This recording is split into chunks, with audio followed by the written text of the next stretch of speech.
Og velkommen til BZ Reviews. Mit navn er Søren, og vi skal lige have et hurtigt kig på PowerGrid Launcher, som er det her nye produkt, Roccat lancerede den anden dag. PowerGrid er i bund og grund en mobilapp, som kører på Android og iPhones, hvor du så også har installeret en software på computeren for at tale sammen. Du kan styre appen fra softwaren på computeren og egentlig definere, hvad for nogle funktioner du ønsker at se på din mobiltelefon. Der kommer 4 prædefinerede sæt. Det vil sige, at du får System Stats, som viser information om computeren, CPU, RAM, netværksforbrug osv.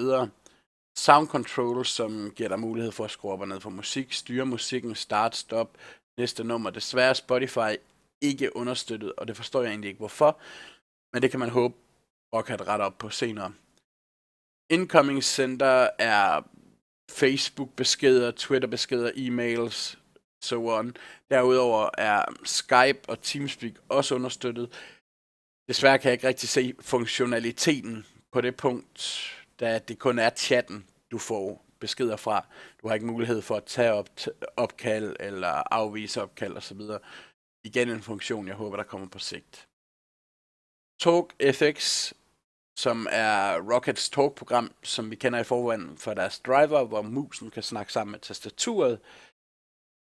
FX'en på mobilen kan du styre lys og pulseringseffekt og lysstyrke osv. Tænde og slukke for lyset. Det fungerer egentlig super godt og meget, meget simpelt og en sjov måde at kunne gøre det på, i stedet for at skal ind i driveren hele tiden. Numpad fungerer som ganske normal numpad. Super fedt, hvis du sidder på en bærbar, der ikke har indbygget numpad, og du egentlig bruger numpads i nogle af dine spil, så har du det på mobilen. Lommeregner. Ja, det er altid rart med en lommeregner, men den forstår jeg heller ikke lige helt, fordi lommeregner er alle steder. Der findes tonsvis af lommeregner-apps. Telefonerne kommer med lommeregner-apps. Det er kun, hvis du skal sidde og regne et eller andet midt imens du sidder og gamer, at det egentlig er brugbart. Så har vi de her Windows 7 controls, som er delt i 2 apps. Det er egentlig bare genveje, så de åbner programmet op på din computer, eller tænder og slukker din computer, alt efter hvad du trykker på. Så har vi Custom Grid. Her har du mulighed for at lave dit eget grid, hvor du indsætter de funktioner, du ønsker at se på.